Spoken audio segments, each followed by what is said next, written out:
I'm doing homework in my living room with the TV on in the background. I'm in college and I'm quite busy, so I believe that multitasking is the right thing to do. So in addition to doing my homework, I got my dinner over here and I have the TV on, thinking that maybe I can stay up to date on what's going on with TV. That turns out to be pretty unsuccessful as a result, because I have no idea what's going on the TV, and the food is just getting in the way of my homework. So I'm not really focused on anything, but my head is certainly not paying attention to the TV. But I do hear off in the distance one of the characters on this television program say, no, of course we're not on the same page. We're not even reading the same book. We're not on the same page. We're not even reading the same book. I'd never heard this statement before. And I sit and contemplate this for a while. This is such a great way to phrase disagreements. 15 years later, I'm still thinking about this statement. I think this statement represents how people can have different underlying beliefs and underlying values. Right? So I can't be on the same page with somebody if we're reading different books. Similarly, I can't find common ground with somebody if we share wildly different core assumptions and core beliefs. Now, fortunately, when it comes to talking, I believe that we're closer to being on the same page than we think. Find out more right after this.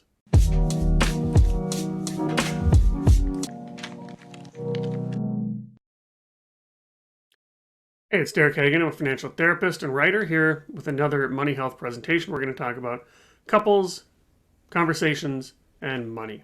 My promise today is we're going to talk a little bit more about focusing on us rather than you and me. So what's going on here? Money is stressful, right? So this is what disagreements kind of look like, especially around money. Okay, so it's hard to get on the same page. So money is stressful. It's a number one cause of stress for people in the West, in the United States. It's a leading cause of conflict in marriages and in relationships. And in addition, it's quite a taboo topic. We're not supposed to talk about money. So what happens then? We end up in this situation where I know exactly how much stress I'm feeling. I know exactly how it feels to have this financial stress. But since I can only feel this, and remember, we don't talk about money, so you're not going to communicate how stressed out you are. Plus, money's a source of value and judgments and shame. So not only am I not going to talk about it and hide the fact that I'm feeling stressed, I might even, what they call status signal, I might even pretend that I'm doing better, doing well with money. So as I look out, I'm feeling all this stress, and, it looks like everybody's got their stuff together. I'm the only one feeling stress. The fact is, everybody's feeling this stress, but it doesn't feel like that. It feels like everybody's got their stuff together. This is why keeping up with the Joneses is such a big thing, because I look around and say, why am I the only one feeling this? What are these people doing? What are those people doing? I should do more of that. Right? The idea, though, is you're definitely not alone. You're not alone.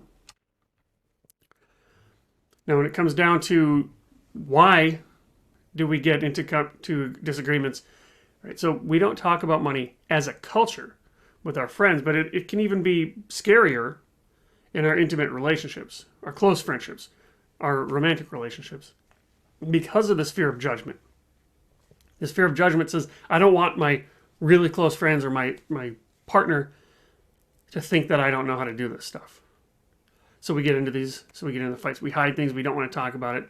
And then when we do have a disagreement, it can erupt. Maybe you know this experientially. It can erupt into a fight quite quickly, quite easily. Now, when this happens, it can be helpful to take a step back and think about our human needs. Now, my mentor, Ted Klontz, Dr. Ted Klontz of Klontz Consulting, has boiled human needs down to 6 basic needs. There's belonging, the sense that you are a part of a tribe; autonomy, the sense that you are making your own decisions; safety and security, of course. We need to feel safe and have our basic needs met. But it's even bigger than that, like what provides a feeling of safety and security. Connection, right? So we have to have interpersonal relationships. Significance or purpose, like do we feel like we're part of something bigger? than ourselves? And self-expression. Do we feel heard and understood? Now, every behavior that we partake in, everything that we do is a desperate attempt to meet one or more of those needs. Now, some of those needs are kind of contradictory. Right? I need a sense of connection and belonging, but I also need a sense of autonomy. Right? So sometimes they conflict, but every single thing that we do is trying to meet one or more of these basic human needs. When we fight, we happen to become emotionally flooded. That just means that the thinking part of our brain gets kicked offline. We're not thinking and acting like adults. We're actually thinking and acting quite like children, except we have grown-up strategies and grown-up words. Right? So it's the core part of our brain, the fast-thinking part of our brain, whose job it is to get us out of the situation at any cost necessary, by any means necessary. So when we feel like we're being threatened, if we think our needs aren't being met, and that stress level rises, we partake in kind of dirty tactics. And you've probably experienced this. This is when you get, see red or become triggered. These are some of the terms people use. But you get irate, you do something, you say or do something you don't mean. 20 minutes later, 30 minutes later, your thinking brain comes back online and says, what did we just do? Why did I do that? Why did I say that? That's emotional flooding. Now, when your partner is emotionally flooded, it's easy to re-engage, to engage that person. Fight aggression with aggression. But if you can take a step back and say, really, what's more likely here? Is it more likely that my loved one wants to harm me and hurt me? Or is it more likely that my partner is emotionally flooded, stressed out, and there's a need that's not being met? Almost always, this is the case. Now, when it comes time to facilitate conversation, listening, all conversations start with good listening. Most of these problems happen because most of us are absolutely awful listeners. First of all, we think that listening happening is just here. This is what listening is, what most people think. I say something and you hear something. Even if this is all listening was, most people are awful. Because when I'm talking, you are lost in thought. You are distracted. You're thinking about something else. You're thinking about something that happened 20 minutes ago. Or you're thinking about something that's going to happen 20 minutes from now. Or maybe you're in this conversation with me, but instead of listening to me, you're thinking about what you're going to say. Or you heard me say something that you want to counter. So you're thinking about your counter argument. You're not actually listening. Now, even if you are listening and you hear me perfectly, it goes deeper. Remember, this is not just listening. Now you have to make an interpretation. You have to say, what did he mean by that? And so there's two links in the chain where there could be misunderstanding. Now, even if you heard my words perfectly and interpreted them perfectly, there's still part of this that's totally out of your control. I have to articulate it. And so even if you heard perfectly and translated perfectly, I still have maybe had trouble articulating something. Maybe this is something that I haven't thought about before. Maybe I took a guess. And as I was saying it, it didn't quite sound right.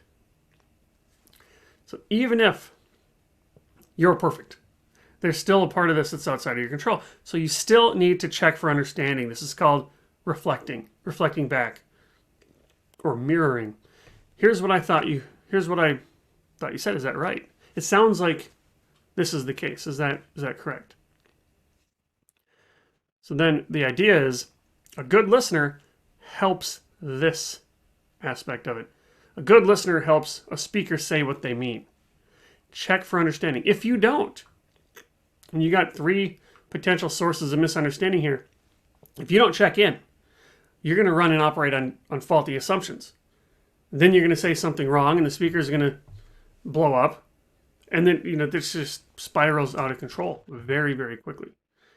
Now, one thing that happens, people love to hold grudges. People love to hold grudges. They love giving silent treatments. They love avoiding people. They love using sarcastic comments, all kinds of other strategies.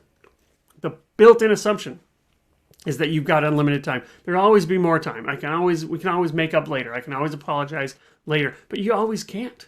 Not always. Right? You've got different lifespans. Life's going to end. And this is if all goes well. This is not guaranteed. Right? Nothing will give you more regrets than not being able to actually articulate your feelings. One of the top 5 regrets of people on their deathbed is that I didn't actually articulate my feelings. I didn't let people know what I thought. I didn't let people know what was on my mind. I left things unsaid. You don't have unlimited time to express your feelings. Either you're going to die or they're going to die first. Could be at the same time.